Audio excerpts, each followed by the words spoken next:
Alright, guys, welcome back for another spooky stories time. We're going to continue on and finish The Whisperer in the Darkness today. We're a little bit more than halfway through, and let's get started. The complexity of my emotions upon reading, rereading, and pondering over this strange and unlooked for letter is past adequate description. I have said that I was at once relieved and made uneasy, but this expresses only crudely the overtones of diverse and largely subconscious feelings which comprised both the relief and the uneasiness. To begin with, the thing was so antipodally at variance with the whole chain of horrors preceding it. The change of mood from stark terror to cool complacency and even exultation was so unheralded, lightning like, and complete. I could scarcely believe that a single day could so alter the psychological perspective of one who had written that final frenzied bulletin of Wednesday. No matter what relieving disclosures that day might have brought, at certain moments, a sense of conflicting unrealities made me wonder whether this whole distantly reported drama of fantastic forces were not of a kind of half illusory dream created largely within my own mind. Then I thought of the phonograph record and gave way to still greater bewilderment. The letter seemed so unlike anything which could have been expected. As I analyzed my impression, I saw that it consisted of two distinct phases. First, granting that Akeley had been sane before and was still sane, the indicated change in the situation itself was so swift and unthinkable. And secondly, the change in Akeley's own manner, attitude, and language was so vastly beyond the normal or the predictable. The man's whole personality seemed to have undergone an insidious mutation, a mutation so deep that one could scarcely reconcile his two aspects with the supposition that both represented equal sanity. Word choice, spelling, all were subtly different. And with my academic sensitiveness to prose style, I could trace profound divergences in his commonest reactions and rhythm responses. Certainly, the emotional cataclysm or revelation which could produce so radical an overturn must be an extreme one indeed. Yet, in another way, the letter seemed quite characteristic of Akeley. The same old passion for infinity, same old scholarly inquisitiveness. I could not a moment, or more than a moment, credit the idea of spuriousness or malign substitution. Did not the invitation, the willingness to have me test the truth of the letter in person, prove its genuineness? I did not retire Saturday night, but sat up thinking of the shadows and marvels behind the letter I had received, my mind aching from the quick succession of monstrous conceptions it had been forced to confront during the last 4 months, worked up the startling new material in a cycle of doubt and acceptance which repeated most of the steps experienced in facing the earlier wonder. Till long before the dawn, a burning interest and curiosity had begun to replace the original storm of perplexity and uneasiness. Mad or sane, metamorphosed, or merely relieved, the chances were that Akeley had actually encountered some stupendous change of perspective in his hazardous research, some change at once diminishing his danger, real or fancied, and opening dizzy new vistas of cosmic and superhuman knowledge. My own zeal for the unknown flared up to meet his, and I felt myself touched by the contagion of the morbid barrier breaking. To shake off the maddening and wearying limitations of time and space and natural law, to be linked with the vast outside, to come close to the nighted and abysmal secrets of the infinite and the ultimate, surely such a thing was worth the risk of one's life, soul, and sanity. And Akeley had said there was no longer any peril. He had invited me to visit him instead of warning me away as before. I tingled at the thought of what he might now have to tell me. There was an almost paralyzing fascination in the thought of sitting in that lonely and lately beleaguered farmhouse with a man who had talked with actual emissaries from outer space. Sitting there with terrible record and the pile of letters in which Akeley had summarized his earlier conclusions. So late Sunday morning, I telegraphed Akeley that I would meet him in Brattleboro on the following Wednesday, September 12th, if that date were convenient for him. In only one respect did I depart from his suggestions, and that concerned the choice of train. Frankly, I did not feel like arriving in that haunted Vermont region late at night, so instead of accepting the train he chose, I telephoned the station and devised another arrangement. By rising early and taking the 8:07 a.m. standard into Boston, I could catch the 9:25 for Greenfield, arriving there at 12:22 noon. This connected exactly with the train reaching Brattleboro at 1:08 p.m. Much more comfortable than 10:01 from meeting Akeley and riding with him into the close-packed, secret guarding hills. I mentioned this choice in my telegram and was glad to learn in the reply which came toward the evening that it was met with my prospective host's endorsement. His wire ran thus. Arrangement satisfactory. Will meet 1-8 train Wednesday. Don't forget record and letters. Print and prints. Keep destination quiet. Expect great revelations. That's all in capital letters, much like the previous telegram he got from the third party that seemed to be against everything. Receipt of this message in direct response to one sent to Akeley, and necessarily delivered to his house from the Townsend station, either by the official messenger or by a restored telephone service, removed any lingering subconscious doubts I may have had about the authorship of the perplexing letter. My relief was marked. Indeed, it was greater than I could account for at the time, since all such doubts had been rather deeply buried. But I slept soundly and long that night, and was eagerly busy with preparations during the ensuing next 2 days. On Wednesday, I started, as agreed, taking with me a valley of full simple necessities and scientific data, including the hideous phonograph record, the Kodak prints, and the entire file of Akeley's correspondence. As requested, I had told no one where I was going, for I could see that the matter demanded utmost privacy, even allowing for its most favorable turns. The thought of actual mental contact with alien, outside entities was stupefying enough to my trained and somewhat prepared mind, and this being so, what might one think of its effect on the vast masses of uninformed laymen? I do not know whether dread or adventurous expectancy was uppermost in me as I changed trains at Boston and began the long westward run out of familiar regions into those I knew less thoroughly. Waltham, Concord, Ayr, Fitchburg, Gardner, Athol. My train reached Greenfield 7 minutes late, but the northbound connecting express had been held. Transferring in haste, I felt a curious breathlessness as the cars rumbled on through the early afternoon sunlight into territories I had always read of but never before visited.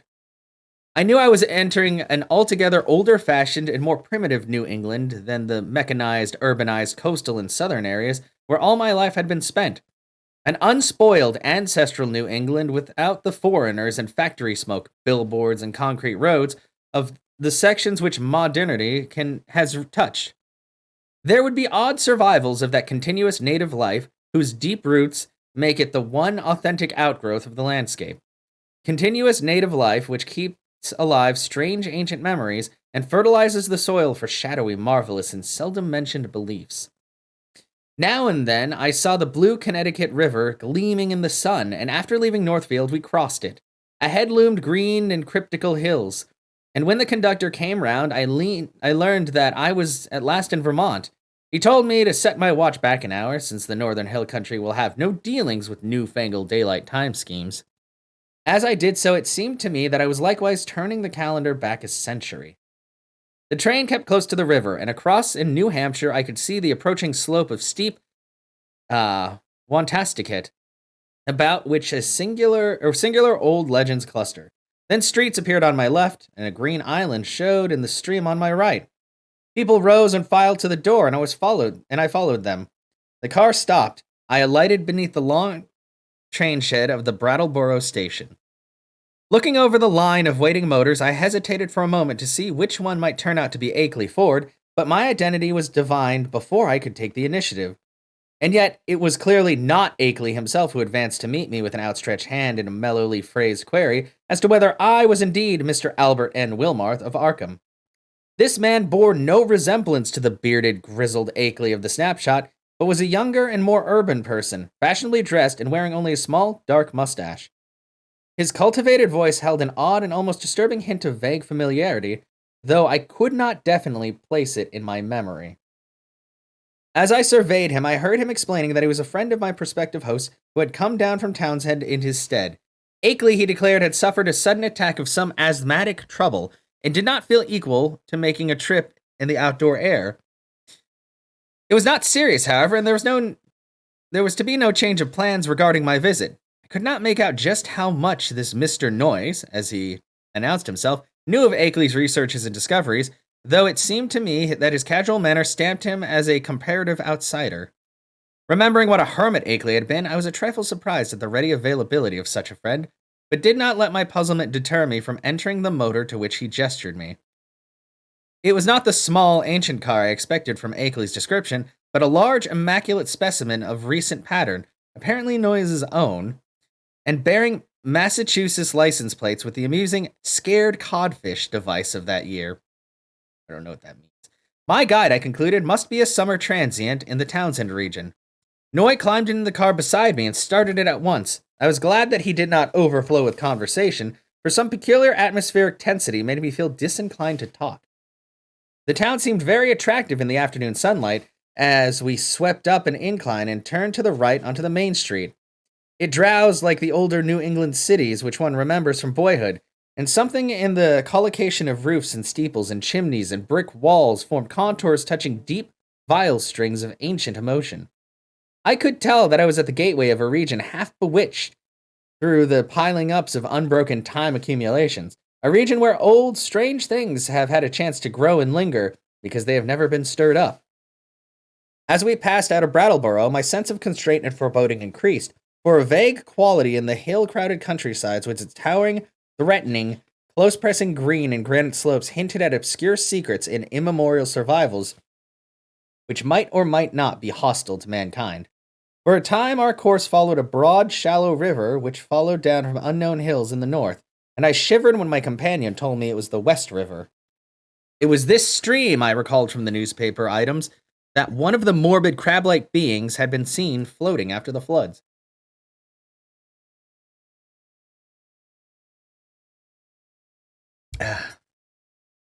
Gradually, the country around us grew wilder and more deserted. Archaic covered bridges lingered fearsomely out of the past in pockets of the hills, and half-abandoned railway tracks paralleling the river seemed to exhale a nebulously visible air of desolation. There were awesome sweeps of vivid valley where the great cliffs rose, New England's virgin granite showing gray and austere through the verdure and scaled the crests. There were gorges where untamed streams leapt, bearing down towards the river the unimagined secrets of a thousand pathless peaks. Branching away now and then were narrow, half-concealed roads that bored their way through solid, luxuriant masses of forest among whose primal trees whole armies of elemental spirits might well lurk. As I saw these, I thought of how Akeley had been molested by unseen agencies on his drives along this very route, and did not wonder that such things could be. The quaint, sightly village of Newfane, reached in less than an hour, was our last link with that world which man can definitely call his own by virtue of conquest and complete occupancy. After that, we cast off all allegiance to the immediate, tangible, and time-touched things, and entered a fantastic world of hushed unreality, in which the narrow ribbon-like road rose and fell, curved with almost a sentient and purposeful caprice amidst the tenantless green peaks and half-deserted valleys. Except for the sound of the motor, the faint stir of the few lonely farms we passed at infrequent intervals, the only thing that reached my ears was the gurgling, insidious trickle of strange waters from numberless hidden fountains in the shadowy woods. The nearness and the intimacy of the dwarfed dome hills now became veritably breathtaking. Their steepness and abruptness were even greater than I had imagined from hearsay, and suggested nothing in common with the prosaic objective world we know. The dense, unvisited woods on those inaccessible slopes seemed to harbor alien and incredible things, and I felt that the very outline of the hills themselves held some strange and aeon-forgotten meaning, as if they were vast hieroglyphs left by a rumored Titan race whose glories live only in rare, deep dreams. All the legends of the past, and all the stupefying imputations of Henry Akeley's letters and exhibits, welled up in my memories to heighten the atmosphere of tension and growing menace. The purpose of my visit, and the frightful abnormalities it postulated, struck at me all at once with a chill sensation that nearly overbalanced my ardor for strange delvings. My guide must have noticed my disturbed attitude, for as the road grew wilder and more irregular, our motion slower and more jolting, his occasional pleasant comments expanded into a steadier flow of discourse, spoke of the beauty and the weirdness of the country, and revealed some acquaintances with the folklore studies of my prospective host. From his polite questions, it was obvious that he knew I had come for a scientific purpose, and that I was bringing data of some importance, but he gave no sign of appreciating the depth and awfulness of the knowledge which Akeley had finally reached. His manner was so cheerful, normal, and urbane that his remarks ought to have calmed and reassured me, but oddly enough, I felt only the more disturbed as we bumped and veered onwards toward unknown wilderness of hills and woods. At times, it seemed as if he were pumping me to see if I knew what of the monstrous secrets of the place, and with every fresh utterance, that vague, teasing, baffling familiarity in his voice increased. It was not an ordinary or healthy familiarity, despite the thoroughly wholesome and cultivated nature of his voice. I somehow linked it with forgotten nightmares, and felt that I might go mad if I recognized it. If any good excuse had existed, I think it would have turned back from my visit. As it was, I could not well do so, and it occurred to me that a cool scientific conversation with Akeley himself after my arrival would help greatly to pull me together. Besides, there was a strangely calming element of cosmic beauty in the hypnotic landscapes through which we climbed and plunged fantastically. Time had lost itself in the labyrinths behind, and around us stretched only the flowering waves of fairy and the recaptured loveliness of vanished centuries. The hoary groves, the untamed pastures, edged with gay autumnal blossoms, and at vast intervals the small brown farmsteads nestling amidst the huge trees beneath vertical precipices of fragrant briar and meadowgrass. Even the sunlight assumed a supernal glamour, as if some special atmosphere or exhalation mantled the whole region.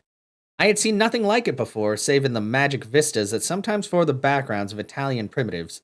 Sodoma and Leonardo conceived such expanses, but only in the distance, and through the vaultings of Renaissance arcades. We were now burrowing bodily through the midst of the picture, and I seemed to find its necromancy a thing I had innately known or inherited, and for which I had always been vainly searching. Suddenly, after rounding an obtuse angle at the top of a sharp ascent, the car came to a standstill. On my left, across a well-kept lawn which stretched to the road and flaunted a border of whitewashed stones, rose a white, 2.5-story house of unusual size and elegance for the region, with a congeries of contiguous or arcade-linked barns, sheds, and windmill behind and to the right. I recognized it at once from the snapshot I had received, and was not surprised to see the name of Henry Akeley on the galvanized iron mailbox near the road. For some distance back of the house, a level stretch of marshy and sparsely wooded land extended beyond, which soared a steep, thickly forested hillside ending in a jagged, leafy crest. This latter, I knew, was the summit of Dark Mountain, halfway up which we must have climbed already. Alighting from the car and taking my valise, Noyes asked me to wait while he went in and notified Akeley of my advent. He himself, he added, had important business elsewhere and could not stop for more than a moment. As he briskly walked up the path to the house, I climbed out of the car myself, wishing to stretch my legs a little before settling down into a sedentary conversation. My feelings of nervousness and tension had risen to a maximum again, now that I was on the actual scene of the morbid beleaguering described so hauntingly in Akeley's letters, and I honestly dreaded the coming discussions, which were to link me with such alien and forbidden worlds. Close contact with the utterly bizarre is often more terrifying than inspiring, and it did not cheer me to think that this very bit of dusty road was the place where those monstrous tracks and that fetid green ichor had been found after moonless nights of fear and death. Idly, I noticed that none of Akeley's dogs seemed to be about. Had he sold them all as soon as the outer ones made peace with him? Try as I might, I could not have the same confidence in the depth and sincerity of the peace which appeared in Akeley's final and queerly different letter.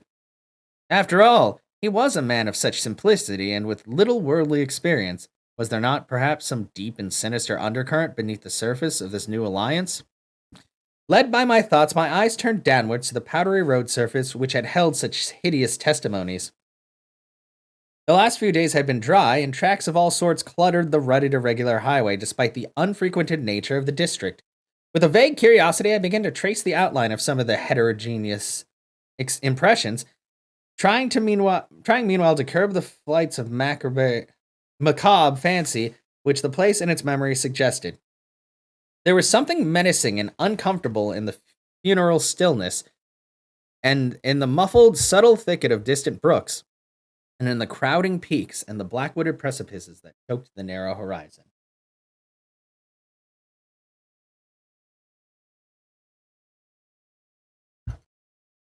And then an image shot into my consciousness which made those vague menaces and flights of fancy seem mild and insignificant indeed. I have said that I was scanning the miscellaneous prints on the road with a kind of idle curiosity, but all at once that curiosity was shockingly snuffed out by a sudden and paralyzing gust of active terror. For though the dust tracks were in general confused and overlapping and unlikely to arrest any casual gaze, my restless vision had caught certain details near the spot where the path to the house joined the highway, and had recognized beyond doubt or hope the frightful significance of those details. It was not for nothing, alas, that I had pored for hours over the Kodak views of the outer one's claw prints which Akeley had sent. Too well did I know the marks of those loathsome flippers, and the hint of ambiguous direction which stamped the horrors as no creature of this planet. No chance had been left me for this merciful mistake. Here indeed, in objective form before my own eyes, surely made not many hours ago, were at least 3 marks which stood out blasphemously among the surprising plethora of blurred footprints leading to and from the Akeley farmhouse. They were the hellish tracks of the living little fungi from Yugoth. I pulled myself together in time to stifle a scream. After all, what more was there than I might have expected, assuming that I had really believed Akeley's letters? He had spoken of making peace with the things. Why, then, was it strange that some of them had visited his house? But the terror was stronger than the reassurance. Could any man be expected to look unmoved for the first time upon the claw marks of animate beings from outer depths of space? Just then I saw a noise emerge from the door and approach with a brisk step. I must, I reflected, keep command of myself, for the chances were that this genial friend knew nothing of Akeley's profoundest and most stupendous probings into the forbidden. Akeley, Noyes hastened to inform me, was glad and ready to see me, although his sudden attack of asthma would prevent him from being a very competent host for a day or two. Those spells hit him hard when they came, and they were always accompanied by debilitating fever and general weakness. He was never good for much while they lasted, had to talk in a whisper, and was very clumsy and feeble in getting about. His feet and ankles swelled too, so they had to bandage them like a goaty old beef-eater. Oh, gross. Today he was in rather bad shape, so I would have to attend very largely to my own needs, but he was nonetheless eager for conversation. I would find him in the study at the left of the front hall, the room where all the blinds were shut. He had to keep the sunlight out when he was ill, for his eyes were very sensitive. Doesn't sound. As Noyes bade me adieu and rode off northwards in his car, I began to walk slowly towards the house. The door had been left ajar for me, but before approaching and entering, I cast a searching glance around the whole place, trying to decide what had struck me as so intangibly queer about it. The barns and sheds looked trimly prosaic enough, and I noticed Akeley's battered Ford in its capacious, unguarded shelter. Then the secret of the queerness reached me. It was the total silence. Ordinarily, a farm is at least moderately murmurous with various kinds of livestock, but here all signs of life were missing. What of the hens and hogs? The cows, of which Akeley had said he possessed several, might conceivably be out to pasture, and the dogs might possibly have been sold, but the absence of any trace of cackling or grunting was truly singular. I did not pause long on the path, but resolutely entered the open house door and closed it behind me. It had cost me a distinct psychological effort to do so, and now that I was shut inside, I had a momentary longing for precipitate retreat. Not that the place was in the least sinister in visual suggestion. On the contrary, I thought the graceful late colonial hallway very tasteful and wholesome, and admired the evident breeding of the man who had furnished it. What made me wish to flee was something very attenuated and indefinable. Perhaps it was a certain odd odor which I thought I noticed. Though I well know how common musty odors are, even in the best of ancient farmhouses. Refusing to let these cloudy qualms overmaster me, I recalled Noyes' instructions and opened the 6-paneled, brass-latched white door on my left. The room beyond was darkened, as I had known before, and as I entered it, I noticed the queer odor was stronger here. There likewise appeared to be some faint, half-imaginary rhythm or vibration in the air. For a moment, the closed blinds allowed me to see very little, but then a kind of apologetic hacking or whispering sound drew my attention to a great easy chair in the farther, darker corner of the room. Within its shadowy depths, I saw the white blur of a man's face and hands, and in a moment I had crossed to greet the figure who had tried to speak. Dim though the light was, I perceived that this was indeed my host. I had studied the Kodak picture repeatedly, and there could be no mistake about this firm, weather-beaten face and cropped, grizzled beard. But as I looked again, my recognition was mixed with sadness and anxiety, for certainly his face was that of a very sick man.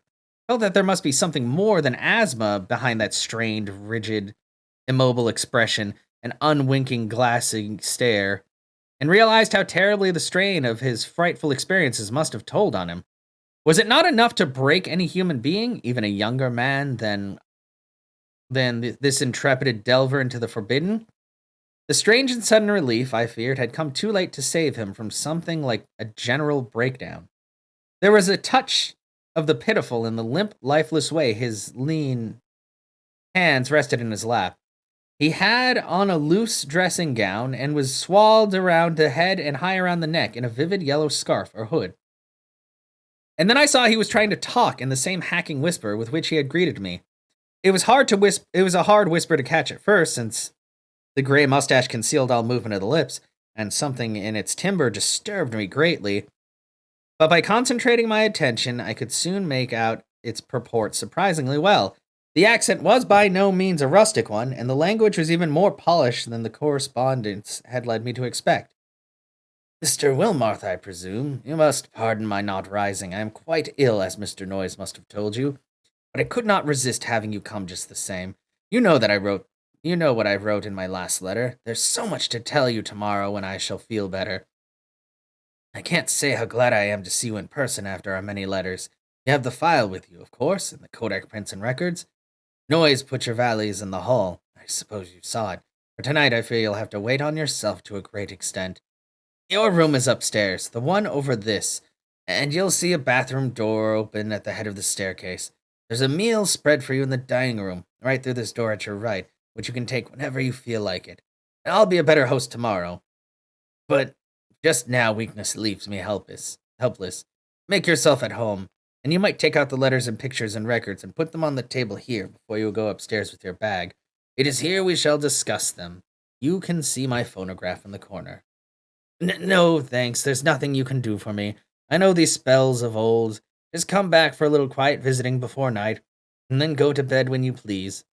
I'll rest right here, perhaps sleep all night as I often do.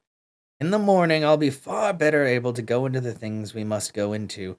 You realize, of course, the utterly stupendous nature of the matter before us. To us, and as to only a few men on this earth, there will be opened up gulfs of time and space and knowledge beyond anything within the conception of human science or philosophy. Man, for somebody who just said he can't really talk much, this guy's talking an awful lot. Do you know that Einstein is wrong and that certain objects and forces can move with a velocity greater than that of light? With proper aid, I expect to go backward and forward in time and actually see and feel the Earth of remote past and future epochs. You can't imagine the degree to which those beings have carried science. There's nothing they can't do with the mind and body of living organisms. I expect to visit other planets and even other stars and galaxies. The first trip will be to Yagath, the nearest world fully peopled by the beings. It is a strange dark orb at the very rim of our solar system, unknown to earthly astronomers as yet. But I must have written you about this. At the proper time, you know, the beings will direct thought currents toward us and cause it to be discovered, or perhaps let one of their human allies give the scientist a hint.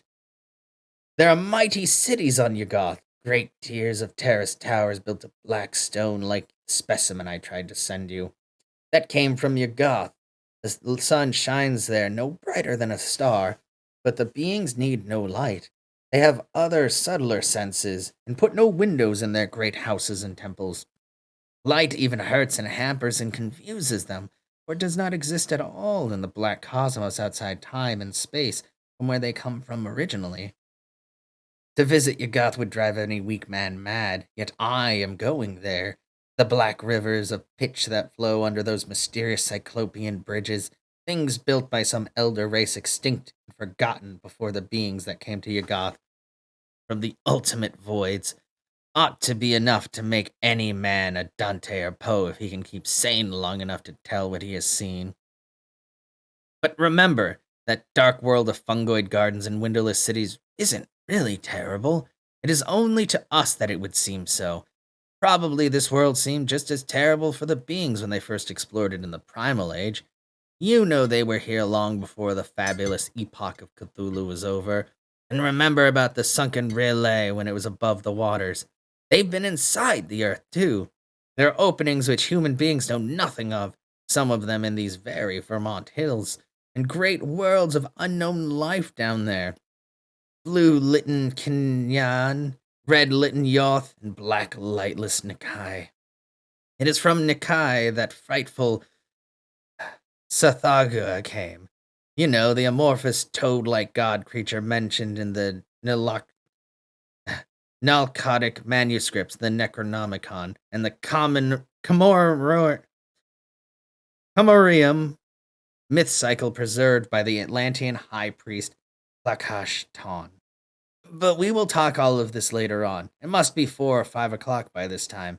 Better bring all the stuff from your bag, take a bite, and then come back for a chat.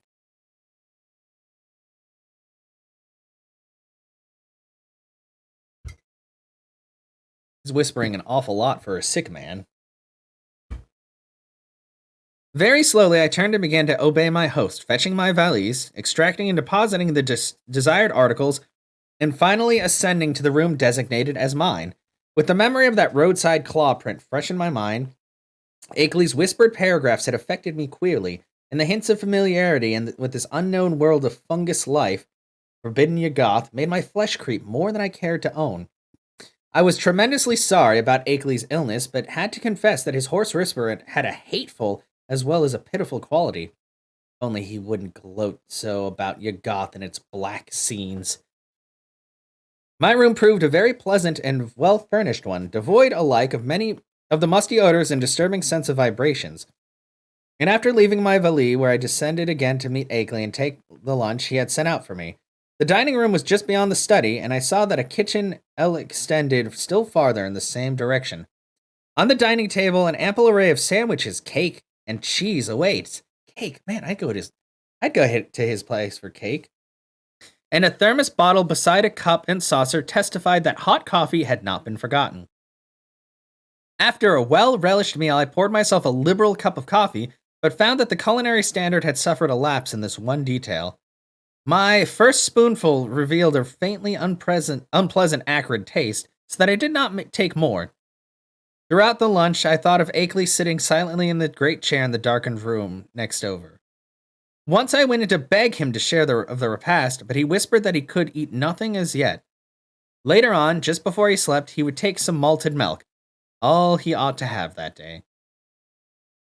After lunch, I insisted on clearing the dishes away and washing them in the kitchen sink, incidentally emptying the coffee, which I had not been able to appreciate. Then, returning to the darkened study, I drew up a chair near my host's corner and prepared for such conversation as he might feel inclined to conduct. The letters, pictures, and record were still on the large center table, but for nonce did we have to draw upon them. Before long, I forgot even the bizarre odor and the curious suggestions of vibration. As I have said, there were things in some of Akeley's letters, especially the second and most voluminous one, which I would not dare to quote or to even form into words on paper.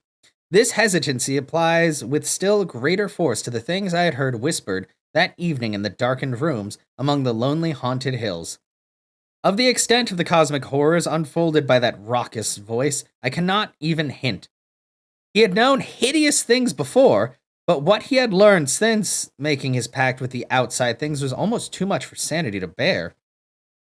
Even now, I absolutely refuse to believe what he implied about the constitution of ultimate infinity. The juxtaposition of dimensions and the frightful position our known cosmos of space and time, and the unending chain of linked cosmos atoms which make up the immediate supercosmos of curves, angles, and material and semi-material electronic organization. Never was a sane man more dangerously close to the arcana of basic entity. Never was an organic brain nearer to the utter annihilation in the chaos that transcends form and force and symmetry. I learned whence Cthulhu first came, and why half of the great temporary stars of history had fired forth.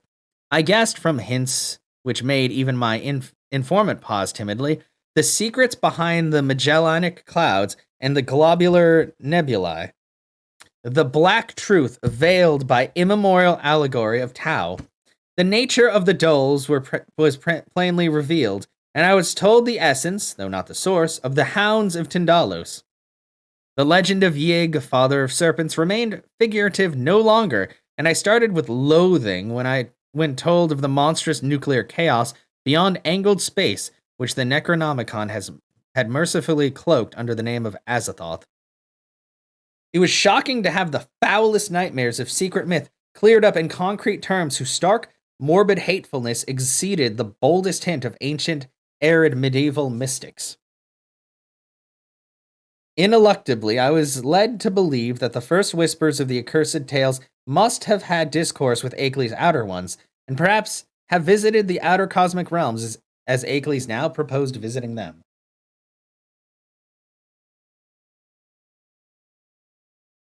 I was told of the Black Stone and what it implied, and was glad that it had not reached me.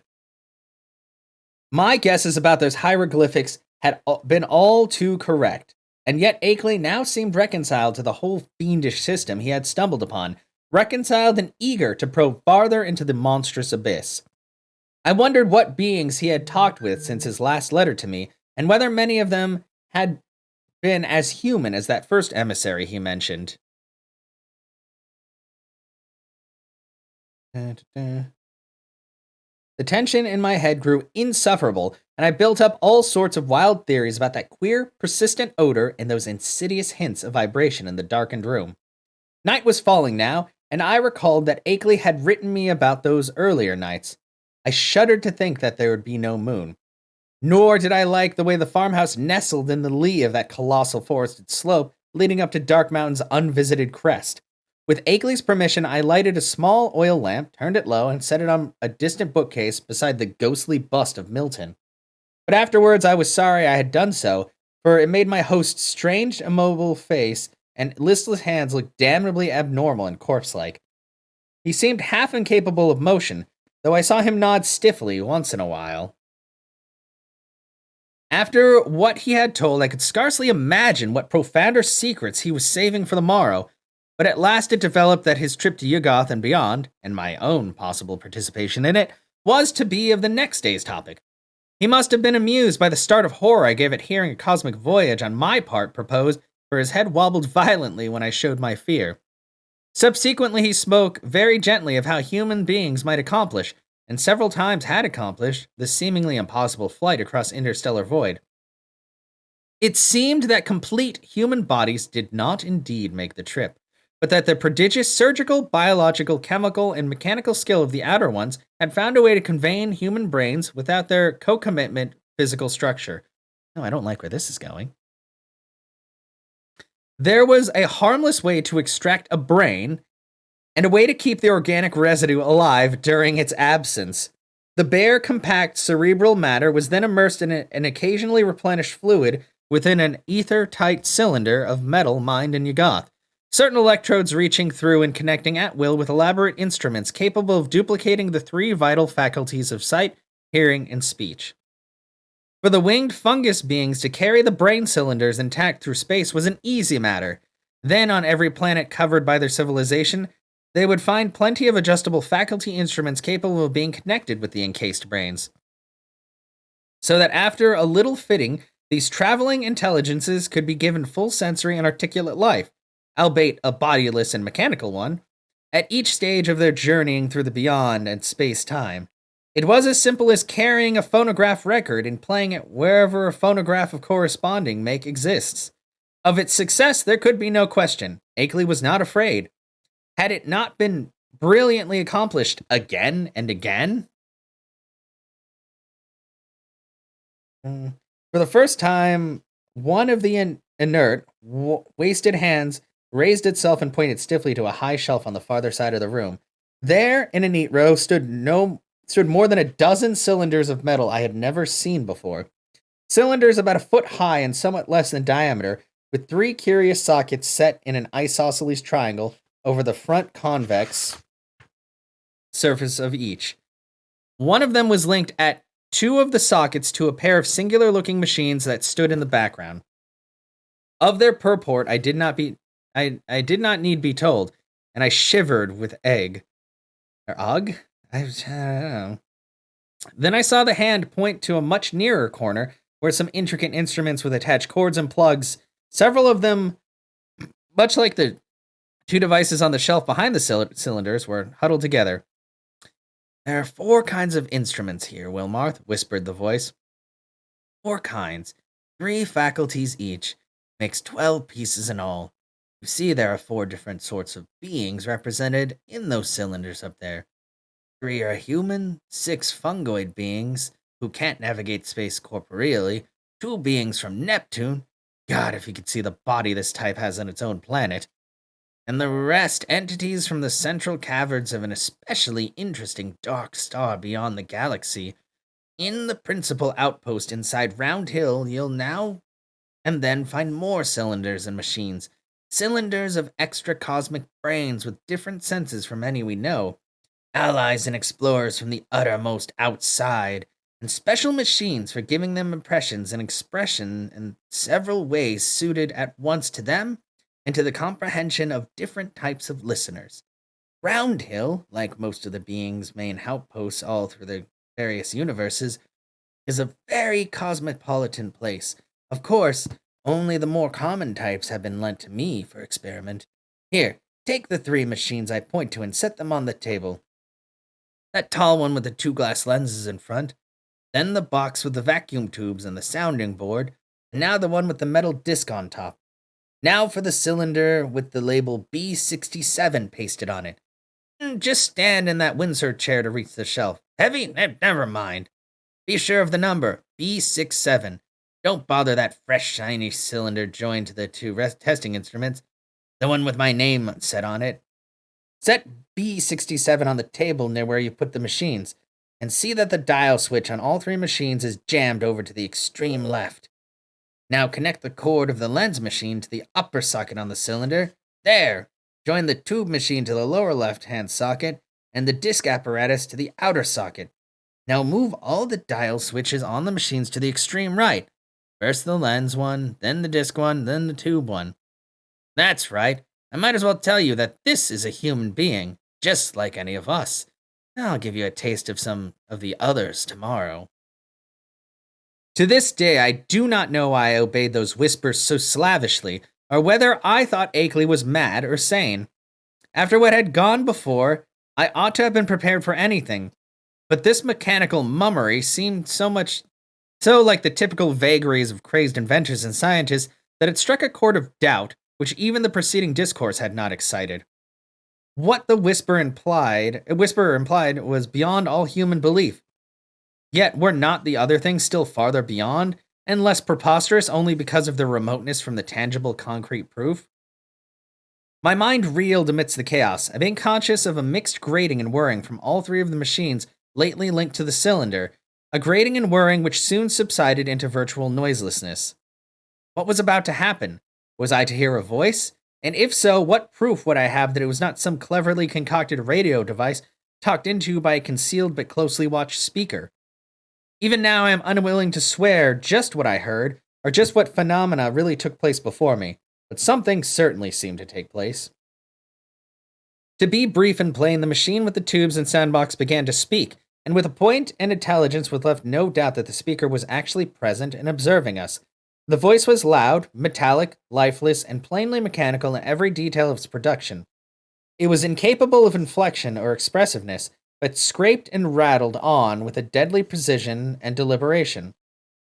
Mr. Wilmarth, it said, I hope I did not startle you. I am a human being, like yourself, though my body is now resting safely under proper vitalizing treatment inside Round Hill, about 1.5 miles east of here. I myself am here with you. My brain is in that cylinder, and I see, hear, and speak through these electronic vibrators. In a week I am going across the void, as I have done many times before, and I expect to have the pleasure of Mr. Akeley's company. I wish I might have yours as well, for I know you by sight and reputation, and have kept close track of your correspondence with our friend.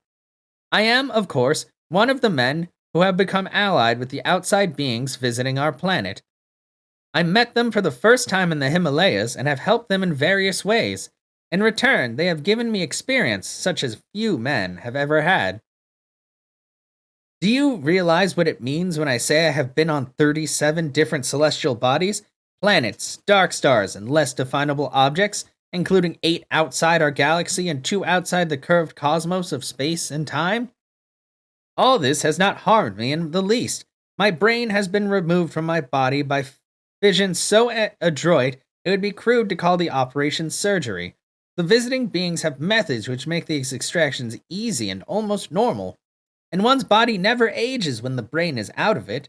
The brain, I may add, is virtually immortal with its mechanical faculties and limited nourishment supplied by occasional changes of the preserving fluid. Altogether, I hope most heartily that you will decide to come with Mr. Akeley and me. The visitors are eager to know men of knowledge like yourself, and to show them the great abysses that most of us have had to dream about in fanciful ignorance. It may seem strange at first to meet them, but I know you will be above minding that. I think Mr. Noyes will go along too, the man who doubtless brought you up here in his car. He has been one of us for years. I suppose you recognize his voice as one of those on the record Mr. Akeley sent you. At my violent start, the speaker paused a moment before concluding. So, Mr. Wilmarth, I will leave the matter to you, merely adding that a man with your love of strangeness and folklore ought never miss such a chance as this. There is nothing to fear. All transitions are painless, and there is much to enjoy in a wholly mechanized state of sensation. When the electrodes are disconnected, one merely drops off into sleep of especially vivid and fantastic dreams.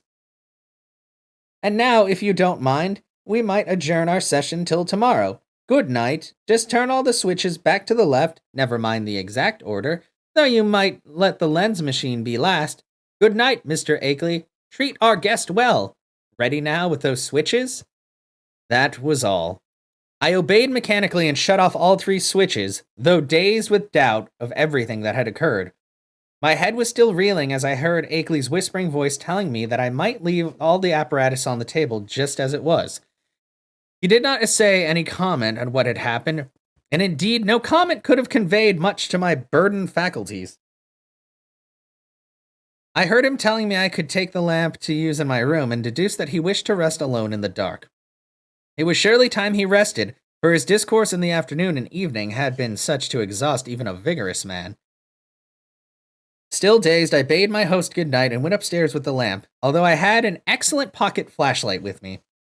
I was glad to be out of that downstairs study with the queer odor and the vague suggestions of vibration, yet could not, of course, escape a hideous sense of dread and peril and cosmic abnormality as I thought of the place I was in and the forces I was meeting.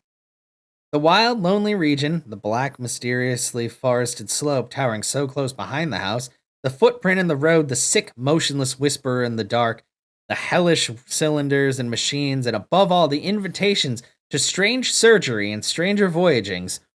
These things, all so new and in such sudden succession, rushed in on me with a cumulative force which sapped my will and almost undermined my physical strength.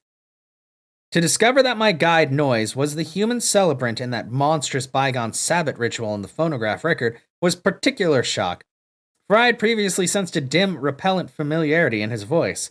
Another special shock came from my own attitude towards my host whenever I paused to analyze it. For much I had instinctively liked Akeley as revealed in his correspondence, I now found that he filled me with a distinct repulsion. His illness ought to have excited my pity, but instead it gave me a kind of shudder. He was so rigid and inert and corpse-like, and that incessant whispering was so hateful and unhuman. It occurred to me that this whispering was different from anything else that I had ever heard. Despite the curious motionlessness of the speaker's mustache-screened lips, it had a latent strength and carrying power remarkable for the wheezing of an asthmatic. I had been able to understand the speaker when wholly across the room.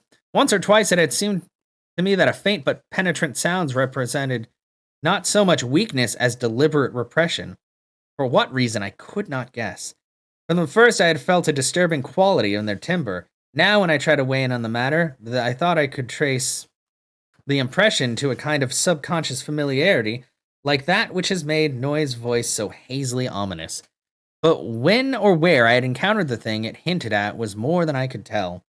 One thing was certain, I would not spend another night here. My scientific zeal had vanished amidst the fear and loathing, and I felt nothing now but a wish to escape from this net of morbidity and unnatural revelation. I knew enough now. It must indeed be true that strange cosmic linkages do exist, but such things are surely not meant for normal human beings to meddle with. Blasphemous influences seemed to surround me and press chokingly upon my senses. Sleep, I decided, would be out of the question, so I merely extinguished the lamp and threw myself on the bed fully dressed. No doubt it was absurd, but I kept ready for some unknown emergency, gripping in my right pocket the revolver I had brought along, and holding the pocket flashlight in my left. Not a sound came from below, and I could imagine that my host was sitting there with a cadaverous stiffness in the dark. Somewhere, I heard a clock ticking and was vaguely grateful for the normality of the sound. It reminded me, though, of another thing in the region which disturbed me: the total absence of animal life. There were certainly no farm beasts about, and now I realized that even the accustomed night noises of wild living things were absent. Except for the sinister trickle of distant unseen waters, the stillness was anomalous, interplanetary, and I wondered what star-spawned intangible blight could be hanging over the region. I recalled from old legends that dogs and other beasts always hated the outer ones, and thought of what those tracks in the road might mean. Do not ask me how long my unexpected lapse into slumber lasted, or how much of what ensued was sheer dream.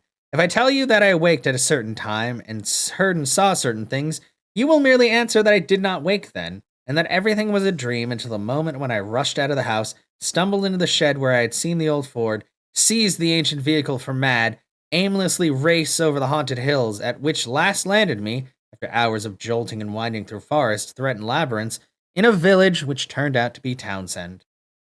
You will also, of course, discount everything else in my report, and declare that all pictures, record sounds, and cylinder machine sounds and kindred evidences were bits of pure deception practiced on me by the missing Henry Akeley. You will even hint that he conspired with other eccentrics to carry out a silly and elaborate hoax. They had the express shipment removed at Keene, and that he and Noyes had made that terrifying wax record. It is odd, though, that Noyes had not ever yet been identified, and that he was unknown at any of the villages near Akeley's place, though he must have frequently been in the region. I wish I had stopped to memorize the license number on the car, or perhaps it is better, after all, that I did not. For I, despite all you can say, and despite all I sometimes try to say to myself, know that loathsome outside influence must be lurking there in some half-unknown hills, and that those influences have spies and emissaries in the world of men.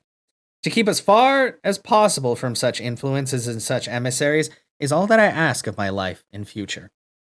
When my frantic story sent a sheriff's posse into the farmhouse, Akeley was gone without leaving a trace. His loose dressing gown, a yellow scarf, and foot bandages lay on the study floor near his corner easy chair, and it could not be decided whether any of his other apparel had vanished with him. The dogs and the livestock were indeed missing, and there were some curious bullet holes both in the house's exterior and on some of the walls within, but beyond this nothing unusual could be detected. No cylinders or machines, none of the evidence. I had brought in my valise, no queer odor or vibration sense, no footprints on the road, and none of the problematic things I had glimpsed at the very last. I stayed a week in Brattleboro after my escape, making inquiries among people of every kind who had known Akeley, and the results convinced me that the matter is no figment or dream or delusion. Akeley's queer purchases of dogs and ammunition and chemicals, and the cutting of his telephone wires are matters of record, while all who knew him, including his son in California, concede that his occasional remarks on strange studies had a certain consistency. Solid citizens believe he was mad, and unhesitatingly pronounce all reported evidence mere hoaxes devised with insane cunning and perhaps abetted by eccentric associates. But the lowlier country folk sustain his statements in every detail. He had shown some of these rustics his photographs and black stone, and had played the hideous record for them, and they all said the footprints and buzzing noises were like those described in ancestral legends. They said, too, that suspicious sights and sounds had been noticed increasingly in Akeley's house after he found the black stone, and that the place was now avoided by everybody except the mailman and other casual, tough-minded people. Dark Mountain and Round Hill were both notoriously haunted spots, and I could find no one who had ever closely explored either. Occasionally, disappearances of natives throughout the district's history were well attested, and these now included the semi-vagabond Walter Brown, whom Akeley's letters had mentioned. I even came upon one farmer who thought he had personally glimpsed one of the queer bodies at the flood time in the swollen West River, but his tale was too confused to be really valuable. When I left Brattleboro, I resolved never to go back to Vermont, and I feel quite certain that I shall keep my resolution. Those wild hills are surely the outpost of a frightful cosmic race, as I doubt all the less since reading that a new ninth planet has been glimpsed beyond Neptune, just as those influence had said it would be glimpsed. Astronomers with a hideous appropriateness, as they little suspect, have named this thing Pluto. I feel beyond question that is nothing less than knighted Yuggoth. And I shiver when I try to figure out the real reason why its monstrous denizens wish it to be known in this way at this especial time. I vainly try to assure myself that these demonic creatures are not gradually leading up to some new policy hurtful to the earth and its normal inhabitants. But I have still to tell of the ending of that terrible night in the farmhouse. As I have said, I did finally drop into a troubled doze, a doze filled with bits of dreams which involved monstrous landscape glimpses. Just what awaked me, I cannot yet say, but I did indeed awake at this given point, I feel for certain. My first confused impression was of stealthily creaking floorboards on the hall outside of my door, and of a clumsy, muffled fumbling at the latch. This, however, ceased almost at once, so that my really clear impressions began with the voices I heard from the study below. There seemed to be several speakers, and I judged that they were controversially engaged.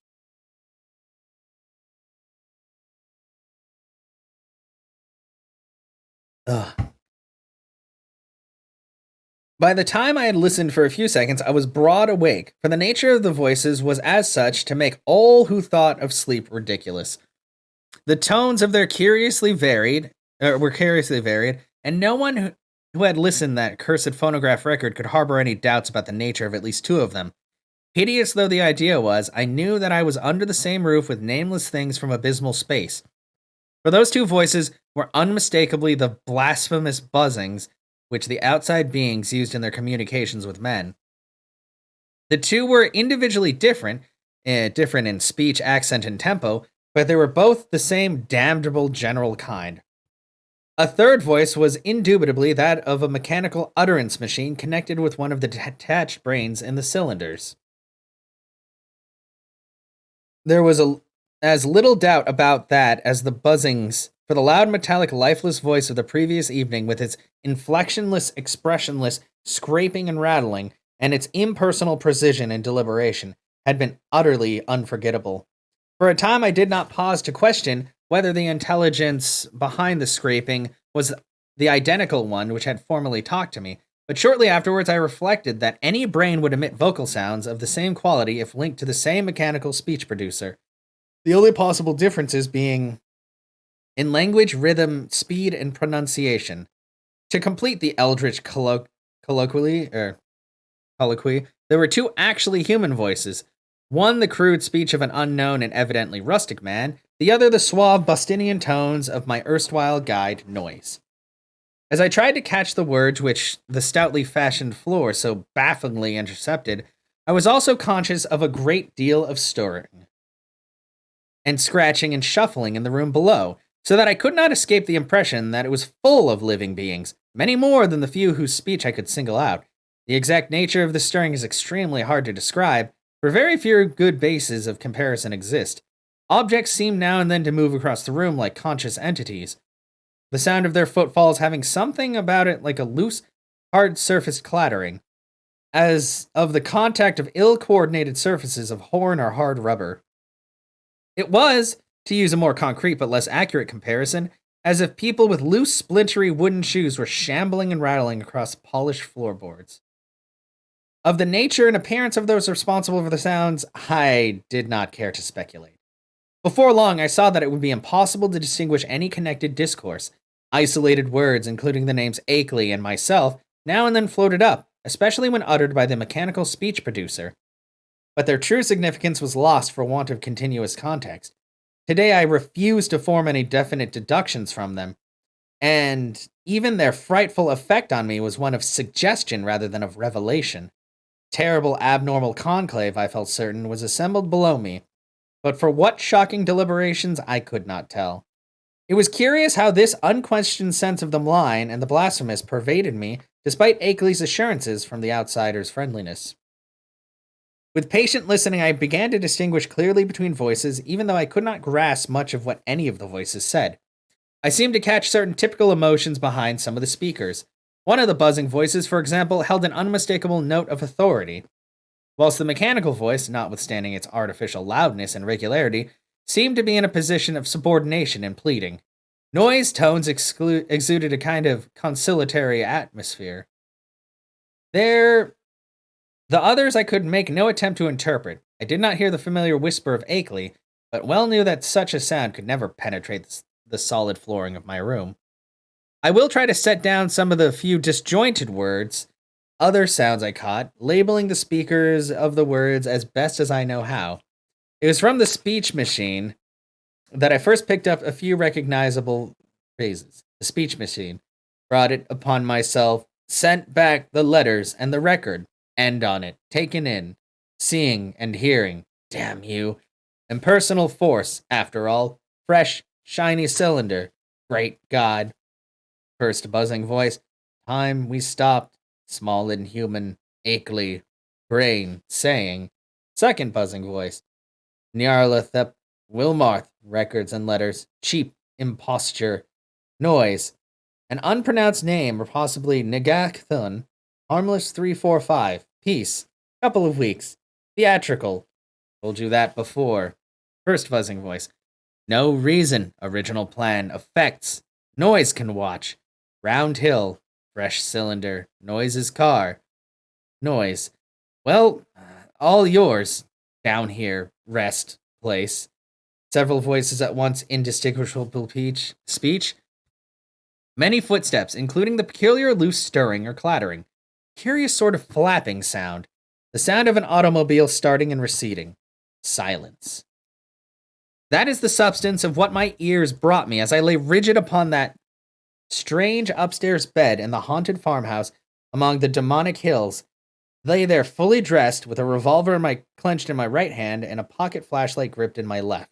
I became, as I have said, broad awake, but a kind of obscure paralysis nevertheless kept me inert till long after the last echoes of the sounds had died away. I heard the wooden, deliberate ticking of the ancient Connecticut clock somewhere far below, and at last made out the irregular snoring of a sleeper. Akeley must have dozed off after the strange session, and I could well believe that he needed to do so. Just what to think or what to do was more than I could decide. After all, what had I heard beyond things which previous information might have led me to expect? Had I not known the nameless outsiders were now freely admitted to the farmhouse, no doubt Akeley had been surprised by an unexpected visit from them. Yet something in that fragmentary discourse had chilled me immeasurably, raised the most grotesque and horrible doubts, and made me wish fervently that I might wake up and prove everything a dream. I think my subconscious mind must have caught something which my consciousness had not yet recognized. But what of Akeley? Was he not my friend? Would he not have protested if harm were meant me? The peaceful snoring below seemed to cast ridicule on all my suddenly intensified fears. Was it possible that Akeley had been imposed upon and used as a lure to draw me into the hills with the letter and pictures and phonograph record? Did those beings mean to engulf us both in a common destruction because we had come to know too much? Again, I thought of the abruptness and unnaturalness of that change in the situation which must have occurred between Akeley's penultimate and final letters. Something, my instinct told me, was terribly wrong. All was not as it seemed. That acrid coffee which I refused. Had there not been some attempt by some hidden, unknown entity to drug it? I must talk to Akeley at once and restore his sense of proportion. They had hypnotized him with their promises of cosmic revelations, but now he must listen to reason. We must get out of this before it be too late. If he lacked the willpower to make the break for liberty, I would supply it. Or if I could not persuade him to go, I could at least go by myself. Surely he would let me take his Ford and leave it in a garage at Brattleboro. I had noticed it in the shed, the door being left unlocked and open now that peril was deemed past, and I believed there was a good chance of it being ready for instant use. The momentary dislike of Akeley, which I had felt during and after the evening's conversation, was all gone now. He was in a position much like my own, and we must stick together. Knowing his indisposed condition, I hated to wake him at this juncture, but I knew that I must. I could not stay in this place till morning as matters stood. At last I felt I was able to act and stretched myself vigorously to regain command of my muscles. Arising with a caution more impulsive than deliberate, I found and donned my hat, took my valise, and started downstairs with the flashlight's aid. In my nervousness, I kept the revolver clutched in my right hand, being able to take both the valise and flashlight in my left. Why I exerted these precautions, I do not really know, since I was even then on my way to awaken the only other occupant of the house. As I half tiptoed down the creaking stairs to the lower hall, I could hear the sleeper more plainly, and noticed that he must be in the room on my left, the living room which I had not entered. On my right, there was a gaping blackness of the study in which I had heard voices. Pushing open the unlatched door of the living room, I traced a path with the flashlight towards the source of the snoring, and finally turned the beams on the sleeper's face. But in the next second, I hastily turned them away and commenced a cat-like retreat into the hall, my caution this time springing from reason as well as instinct. For the sleeper on the couch was not Akeley at all, but my quondam guide Noise. Just what the real situation was, I could not guess, but common sense told me the safest thing was to find out as much as possible before arousing anybody. Regaining the hall, I silently closed the latch and latched the living room door after me, thereby lessening the chance of awakening Noise. I now cautiously entered the dark study where I expected to find Akeley, whether asleep or awake, in the great corner chair, which was evidently his favorite resting place. As I advanced, the beams of my flashlight caught the great center table, revealing one of the hellish cylinders with sight and hearing machines attached, and with the speech machine standing close by, ready to be connected at any moment. This, I reflected, must be the encased brain I had heard talking during the frightful conference, and for a second I had a perverse impulse to attach the speech machine and see what it would say. It must, I thought, be conscious of my presence even now, since the sight and hearing attachments could not fail to disclose the rays of my flashlight and the faint creaking on the floor beneath my feet. But in the end, I did not dare meddle with the thing. I idly saw that it was the fresh, shiny cylinder with Akeley's name on it, which I had noticed on the shelf earlier in the evening, with which my host had told me not to bother. Looking back at the moment, I can only regret my timidity and wish that I had boldly caused the apparatus to speak. God knows what mysteries and horrible doubts and questions of identity might have been cleared up, but then it may be merciful that I let it alone. From the table, I turned my flashlight to the corner where I thought Akeley was, but found my perplexity that the great easy chair was empty of any human occupant asleep or awake. From the seat to the floor, there trailed voluminously the familiar old dressing gowns, and near it on the floor lay the yellow scarf and the huge foot bandages I had thought so odd. As I hesitated, striving to conjecture where Akeley might be, and why he so suddenly had discarded his necessary sick-room garments, I observed that the queer odor and sense of vibration were no longer in the room. What had been their cause? Curiously, it occurred to me that I had noticed that only in Akeley's vicinity. They had been strongest where he sat, and wholly absent except in the room with him or just outside the doors of that room. I paused, letting the flashlight wander about the dark study and racking my brain for explanations of the turn of affairs would have taken. Would to heaven I had quietly left the place before allowing that light to rest on the vacant chair. As it turned out, I did not leave quietly, but with a muffled shriek which must have disturbed, though it did not quite awake, the sleeping sentinel across the hall. That shriek and Noise' still unbroken snore, the last sound I ever heard in that morbidity-choked farmhouse beneath the black-wooded crest of the haunted mountain. That focus of the transcosmic horror amidst the lonely green hills and the curse-muttered brooks of a spectral rustic land. It is a wonder that I did not drop the flashlight, valise, and revolver in my wild scramble, but somehow I failed to lose any of these. I actually managed to get out of the room and the house without making any further noise, to drag myself and my belongings safely into the old Ford in the shed, and to set that archaic vehicle in motion towards some unknown point of safety in the black, moonless night. The ride that followed was a piece of delirium out of Poe or Rimbaud or the drawings of Doré, but I finally reached Townsend. That is all. If my sanity is still unshaken, I am lucky. Sometimes I fear what the years will bring, especially since that new planet Pluto has been so curiously discovered. As I have implied, I let my flashlight return to the vacant easy chair after its circuits of the room. Then, noticing for the first time the presence of certain objects in the seat, made inconspicuous by the adjacent loose folds of the empty dressing gown. These are the objects, 3 in number, which the investigators did not find when they came later on. As I said at the outset, there was nothing of actual visual horror about them. The trouble was in what they led one to infer. Even now, I have my moments of half-doubt, moments which I half accept the skepticism of those who attribute my whole experience to dream and nerves and delusion. The 3 things were damnably clever constructions of their kind, and were furnished with ingenious metallic clamps to attach them to organic developments which I dare not form any conjecture. I hope, devoutly hope, that they were waxen products of a master artist, despite what my inmost fears tell me. Great God. That a whisperer in the darkness, with its morbid odor and vibrations, sorcerer, emissary, changeling, outsider, that hideous repressed buzzing, and all the time in that fresh, shiny cylinder on the shelf. Poor devil. Prodigious surgical, biological, chemical, and mechanical skill. For the things in the chair, perfect to the last, subtle detail of microscopic resemblance or identity, were the face and the hands of Henry Wentworth Akeley. Woohoo! And that's the end of The Whisperer in the Darkness. So that guy avoided becoming alien experimentation friend, apparently. Oh boy. All right, so that's the end of that, and it looks like the next story is going to be The Mountains of Madness, which I think is like over 100 pages long.